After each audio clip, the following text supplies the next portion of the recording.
ఈ హోమ్ లోను మీకు login fee scam అంటే ఏంటో వివరంగా డీటెయిల్గా అయితే చెప్తా. సో మీకు లోన్ కావాలంటే ఒక గవర్నమెంట్ బ్యాంక్కి వెళ్తే మీకు శాలరీ సర్టిఫికేట్ కాడ నుంచి మీకు వచ్చే ఇన్కమ్ సోర్స్ మొత్తం వాళ్ళకి చూపిస్తే మీరు దానికి ఎలిజిబుల్లో కాదా అనేది మీకు లోన్ అయితే ప్రొవైడ్ చేస్తారు.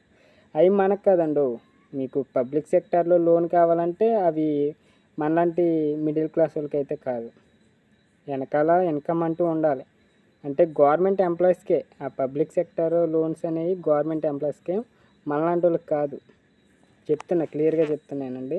పేదవాడి కోసం గవర్నమెంట్ బ్యాంక్స్ లేవు. మన దగ్గర ఏదో 100,000 రూపాయలు అవి డిపాజిట్లు చేసుకోవడానికే గవర్నమెంట్ బ్యాంకు. అదే మీకు కొన్ని బ్యాంక్స్ చెప్తే SBI, union bank, bank of India, ఇలాంటి బ్యాంక్స్ అన్నీ.